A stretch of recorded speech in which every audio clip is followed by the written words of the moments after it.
Santos, deputado Eduardo Cury, por até 15 minutos. Até 15.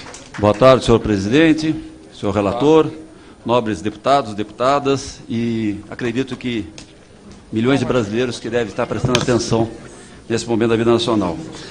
Eu podia aqui fazer uma abordagem sobre dados, né, mostrar por uma linguagem simples, matemática, do atual estado de coisas, mas isso nós temos aqui, vários colegas já fizeram, isso está na mídia, e não é muito difícil chegar lá para quem pelo menos teve a matemática básica nos bancos escolares.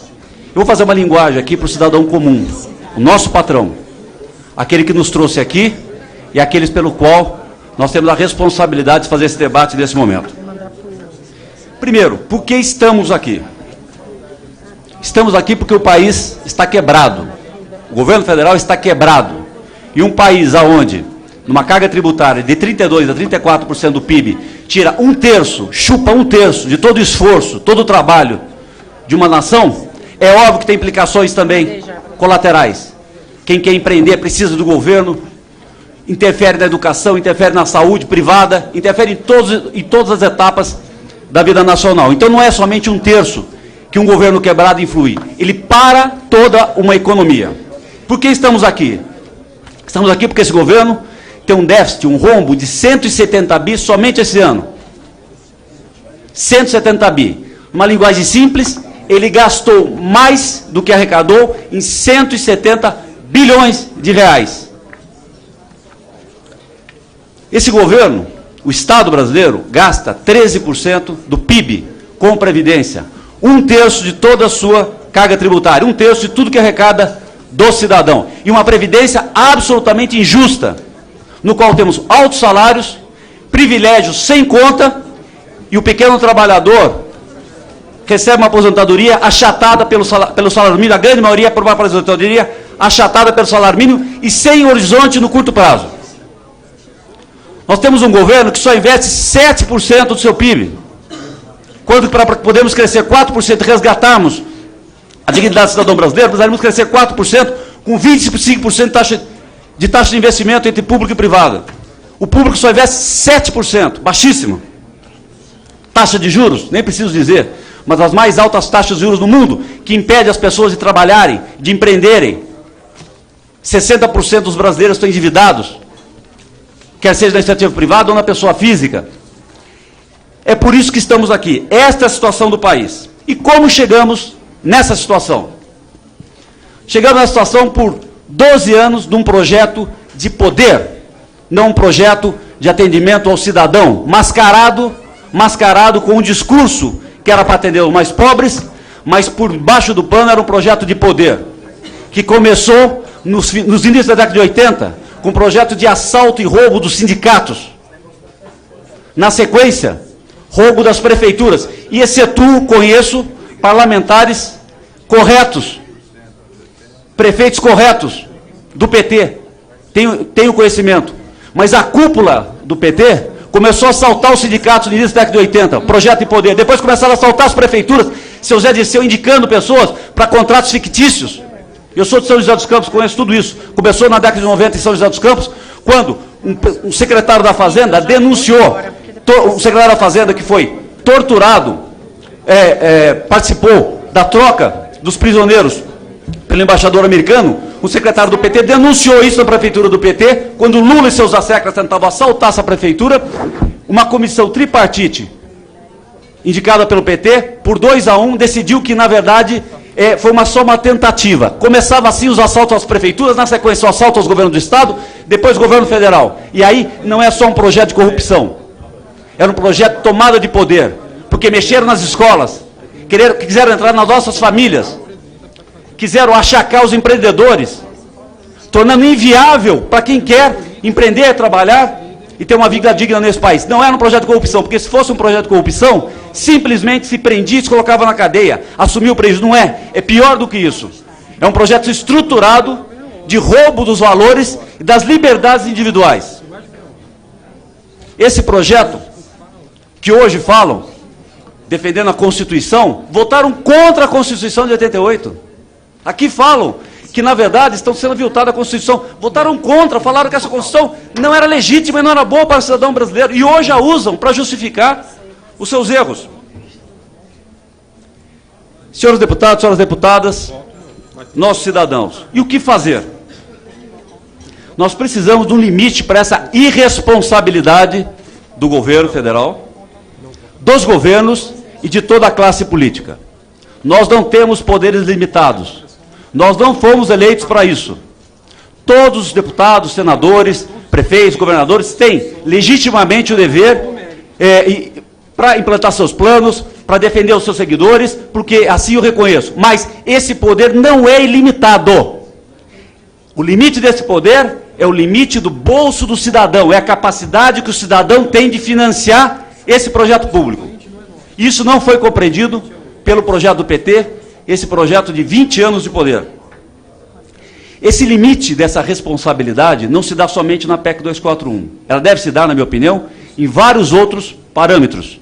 A Lei de Responsabilidade Fiscal foi o primeiro marco, na minha opinião, nos grandes marcos dos últimos 30 anos. Ele permitiu que colocasse um pouco de racionalidade, que você pudesse medir o bom gestor do mau gestor, aquele que é irresponsável e aquele que, por exemplo, tem um certo respeito ao dinheiro público. Mas isso não foi suficiente, porque o ente federal, o ente maior, aquele que tem 66% da carga tributária, é um irresponsável por natureza. E quando se tem um governo irresponsável, no ente com tanto poder irresponsável, deu no que deu. Nós podemos dividir o cidadão brasileiro, na minha opinião, os cidadãos brasileiros têm que ser divididos de várias formas, classificados de várias formas. Mas existe uma bastante simples para as pessoas entenderem. Existe aquele que sustenta o poder público e aquele que é sustentado por ele. Dentro desse grupo que são sustentados por eles, estamos nós, os professores, os juízes, todos que recebem salários legitimamente, o juiz Moro, delegados, professores, médicos, enfermeiros. Mas uma coisa nos une, nós somos todos sustentados por quem trabalha. Nós somos todos sustentados pelos empreendedores e os trabalhadores da iniciativa privada. Essa balança está pensa, essa balança está desequilibrada. Quem paga a conta não aguenta mais fazer isso. Tem limites, deveríamos ter limites, nós deveríamos ter limites. O nosso poder não é ilimitado. É injusto dizer que tudo isso é culpa do PT. Só do PT. Eu acho que eles fizeram ao longo desses anos realmente um crime com a sociedade brasileira. Mas todos nós temos culpa daqui. Todos nós temos culpa. Quando toleramos essa falta de respeito para com o nosso patrão maior, aquele que trabalha, acorda cedo, e é esse que está desempregado hoje, 12 milhões na rua, porque acreditou num projeto de poder demagogo e populista. Agora temos aqui uma grande responsabilidade. Sobrou para nós fazermos isso. Sobrou para essa geração tentar consertar essa situação. E acredito que nenhum dos nossos colegas vai fugir dessa responsabilidade. Respeito às posições divergentes, respeito àqueles que têm preocupação com a saúde e educação. Aliás, todos nós temos preocupação com a saúde e educação. Qual é o parlamentar eleito que recebeu o voto que não está preocupado com a saúde e educação? A questão é a forma. Qual é a forma de fazer isso? Desse jeito o Brasil vai quebrar, seremos a Grécia em pouco tempo. 2026 vamos consumir todo o orçamento público para a Previdência. Não pode.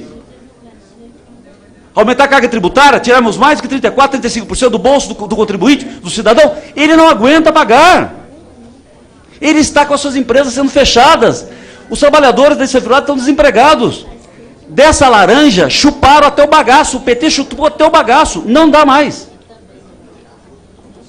Nós temos que ter essa responsabilidade.